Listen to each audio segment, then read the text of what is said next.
سارے کہہ رہے ہیں یہ کیا ہو گیا، یہ 1.5 مہینے کی محنت ہے آپ لوگوں کی، ہاں یہ 1.5 مہینے کی محنت ہے، اور اگر آپ مسلسل محنت کریں اور اپنی کمی اور کوتاہیوں، اور یہ بھی بات یاد رہے، میں نے اپنے ساتھیوں کو کہا ہے کہ ادھر دیکھنے کے بجائے تھوڑا سا اپنے اوپر بھی غور کریں۔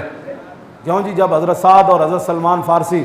دریائے دجلہ میں گھوڑے ڈالنے لگے تو حضرت سعد نے اور سلمان فارسی نے آپس میں کیا مکالمہ کیا؟ گھوڑے داخل کرنے سے پہلے اے میں تھوڑے سارے نال گل کر رہا لبیک والے نال،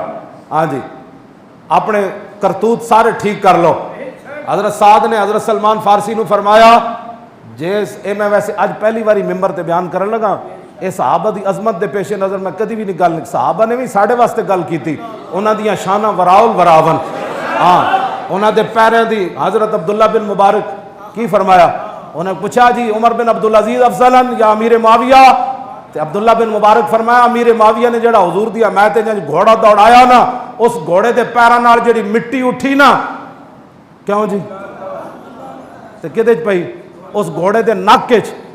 عمر بن عبدالعزیز تو اس کا مقابلہ بھی نہیں کر سکتا۔ صحابہ کے گھوڑوں کے پاؤں کی مٹی کی یہ شان ہے، یہ صحابہ نے ہمارے لیے بات کی تھی۔ ویسے میں مجمع میں بیان بھی نہیں کرتا کیونکہ ہماری قوم کا ذہن جو ہے وہ بڑا عجیب و غریب ہے۔ میں نے یہ بات ممبر پر پہلی بار بیان کر رہا ہوں۔ حضرت سعد اور حضرت سلمان فارسی جدو دریائے دجلہ کے کنارے تے آئے نا، روکے نہیں گھوڑے، ہاں گھوڑے چلتے ہی پیسن، تے حضرت سعد نے فرمایا سلمان فارسی نو، انہاں کہا جناب جے ساڑی غلطیاں نیکیاں نالوں زیادہ ہوئیاں نا تو پھر ساڑے گھوڑیاں ڈوب جانے، جے ساڑیاں نیکیاں غلطیاں نالوں زیادیاں ہوئیاں تو پھر ساڑے گھوڑیاں پار لگ جانے۔ میں بڑا محتاط ترجمہ کیتا ہے اس لفظ دا، کیوں جی ہاں تے حضرت سعد نے کہے سی کہ ہاں جی اگر تسی اپنے آپ نو بدلو سارے، اے نہیں کہ تسی جنہ لوگاں نو جلیا ہوئے جھلے کتے جتنی بھی غیرت نہ آئی کہ آپ کو سامنے کھڑ کر کئی نودولتیوں نے ہمارے علماء کو مسجدوں سے فارغ کیا کہ مولانا آپ نے لبیک کی حمایت کیوں کی؟ میں نے کہا پتر دنیا میں بھی تیری نسل بدبودار ہوگی، تجھے حضور کا نام تو ریاکاری سے بھی لیا جائے تب بھی رب، کیوں جی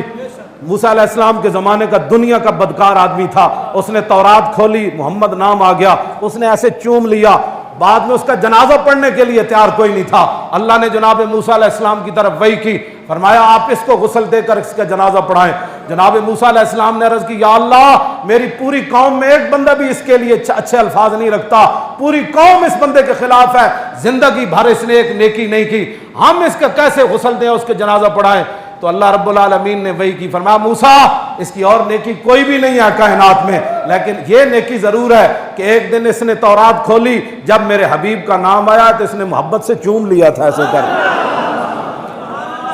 ظالم تجھے یہ نہیں دیکھنا چاہیے تھا نعرہ کون لگا رہا ہے، کیسے لگ رہا ہے، کم از کم کلمہ پڑھنے کے بعد تم اتنی بھی حیا نہ رہی کہ مولانا لبیک کا نعرہ لگایا لہذا تم مسجد سے نکل جاؤ، مسجد تمہارے باپ کی ہے، ہاں تم نے اپنے چندے سے بنائی ہے، ہاں مسجد تو 3 دن کے بعد ویسے ہی وقف ہو جاتی ہے، وہ کسی کی باپ کی ملکیت رہتی بھی نہیں ہے، ہاں جی وہ تو بالکل وقف ہو جاتی ہے، وہ کسی کی ذاتی ملک کوئی کہے بھی تو نہیں رہتی، کیوں جی 3 دن کے بعد تو مسجد ویسی مسجد بن جاتی ہے۔ تم کون ہوتے ہو؟ علماء کو اپنے نو دولتی ہو، انشاءاللہ تم سے یہ حساب لیا جائے گا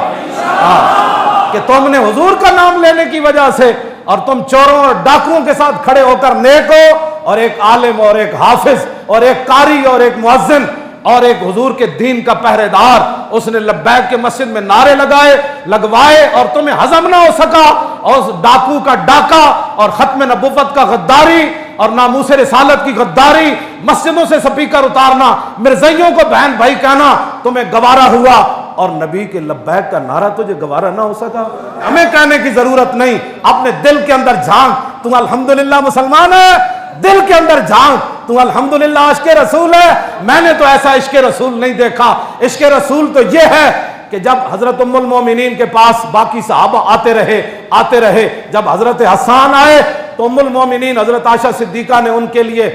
وہ گدا بچھایا اور چادر بچھائی، فرمایا حسان یہاں بیٹھیں، عبد الرحمن بن ابی بکر آ گئے، حضرت ام المومنین کے بڑے بھائی آ گئے، صدیق اکبر کے بیٹے آ گئے، ام المومنین کو فرمانے لگے، بڑے بڑے صحابہ زمین پر بیٹھے، تو حسان کو آپ نے کیوں اتنی اعزاز دیا اور یہ چادر کے اوپر گدے کے اوپر بیٹھے ہوئے ہیں؟